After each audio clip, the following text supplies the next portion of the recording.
BJP రాష్ట్ర అధ్యక్షులు రామచంద్రరావు పిలుపు మేరకు యాలల మండలంలోని శివసాగర్ ప్రాజెక్టు వెంటనే పూర్తి చేయాలని మరియు మండలంలోని రోడ్లను మండలంలో పేరుకుపోయిన అన్ని సమస్యలను పరిష్కరించాలని కోరుతూ సోమవారం బీజేపీ యాలల మండల శాఖ ఆధ్వర్యంలో యాలల మండల కేంద్రంలో ర్యాలీ నిర్వహించి యాలల తహసీల్దార్కు వెంకటస్వామికి వినతి పత్రం ఇవ్వడం జరిగింది. ఈ సందర్భంగా నాయకులు మాట్లాడుతూ ప్రభుత్వం అధికారంలోకి వచ్చి దాదాపు 2 సంవత్సరాలు దగ్గర పడుతుంది. అయినా ఎక్కడి సమస్యలు అక్కడే ఉన్నాయని వెంటనే ఈ సమస్యలను పరిష్కరించాలని లేనిచో రాష్ట్ర వ్యాప్తంగా ఉద్యమాన్ని ఉధృతం చేస్తామన్నారు. ఈ కార్యక్రమంలో మండల పార్టీ అధ్యక్షులు శివకుమార్, బీజేపీ జిల్లా ప్రధాన కార్యదర్శి పటేల్ విజయ్ కుమార్, యాలల మాజీ మండల అధ్యక్షులు జంకం యాదగిరి, పగిడ్యాల రమేష్, ప్రవీణ్, కిషన్ నాయక్, కాశీనాథ్, ఇస్మాయిల్, నారాయణ రెడ్డి, మల్లేష్, దస్తప్ప, రాజు, మహేష్, అశోక్, వివిధ గ్రామాల పార్టీ కార్యకర్తలు, అభిమానులు తదితరులు పాల్గొన్నారు.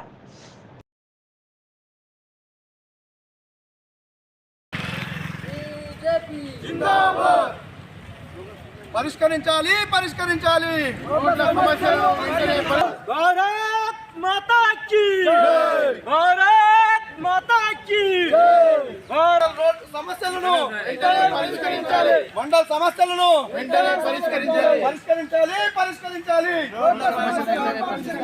పరిష్కరించాలి పరిష్కరించాలి సమస్యలను పరిష్కరించాలి. బీజేపీ జిందాబాద్ బీజేపీ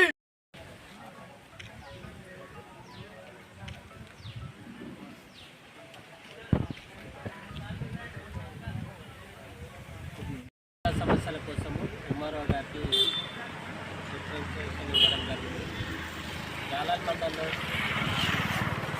ఎన్నికలై ఇన్ని రోజులైనా ప్రభుత్వం ఏర్పడ్డాక రోడ్ సమస్యలు పరిష్కరిస్తామంటని ఆనాడు మేనిఫెస్టోలో పెట్టారు. మరి యాలల్ లక్ష్మీనారాయణపూర్ నుండి యాలల్ వరకు రోడ్డు పరిస్థితి అసలు బాగలేదు. రోడ్డు మొత్తం గుంతామయం అయిపోయింది. హాస్పిటల్ కానీ స్కూల్ కానీ వెళ్ళాలంటే తాండూరే వెళ్ళాలి. ఈ రోడ్ల నుండి వెళ్ళడానికి ఇబ్బంది పడుతున్న ప్రజలందరూ అది గమనించి ప్రభుత్వానికి తెలియజేయగలరని ఎంఆర్ఓ గారికి ఈరోజు వినతి పత్రం ఇవ్వడం జరిగింది. మీకు ఎట్లా చేత కాదని తెలిసిపోయింది ప్రజలకు. కానీ ప్రధాన సమస్యలైన రోడ్లు, పాఠశాలలు, మంచినీరు, వంతెనలు, యూరియా ఇట్లాంటివి సమస్యలు ఏవైతే ఉన్నాయో వాటి మీద ప్రజలకు కనీసం మీరు మద్దతు ఇవ్వాలని చెప్పేసి మేము భారతీయ జనతా పార్టీ తరఫున డిమాండ్ చేస్తూ ఉన్నాం. ఈరోజు చూస్తే యాలాలకు వచ్చే ప్రధాన రోడ్డే పూర్తిగా అధ్వానంగా తయారై ఉన్నది కూడా. కాబట్టి అదే ఇంతకుముందే అధ్యక్షులు చెప్పడం జరిగింది. మండల అధ్యక్షులు పటేల్ చింత తాండా లోపల నేను ఫోటో కూడా చూసినాను. మేము కూడా జిల్లా అధ్యక్షుడిని తర్వాత మా ఎంపీ గారిని కూడా అక్కడ విజిట్ చేయిస్తాము. మీరు ఆలోచన చేయండి. కనీసం వరకు ఇన్ని మనకు స్వతంత్రం వచ్చి 70 సంవత్సరాలు అయింది.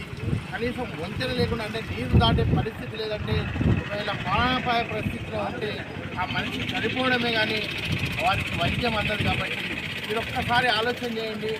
ఇంతకుముందు గత ప్రభుత్వాలు చేయలేవు మేము చేస్తున్నాం, గత ప్రభుత్వాలు చేయలేవు మేము చేస్తున్నాం అని అంటున్నారు కదా. ప్రధానమైన సమస్యలని మీరు మండల వైద్యగా ప్రతి పార్టీని ఇన్వాల్వ్ చేస్తూ, పార్టీ నాయకులను ఇన్వాల్వ్ చేస్తూ, అధికారులందరినీ కూడా కూర్చోబెట్టుకొని రివ్యూ చేస్తే మీకు సమస్యలు ఏమిటో తెలుస్తాయి.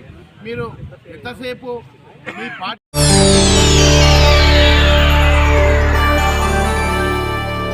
చేయండి, షేర్ చేయండి. కోసం ఛానల్ ని సబ్స్క్రైబ్ చేయండి.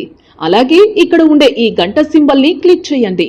మేము అప్డేట్ చేసే ప్రతి వీడియో నోటిఫికేషన్స్ మీకు వచ్చేస్తాయి.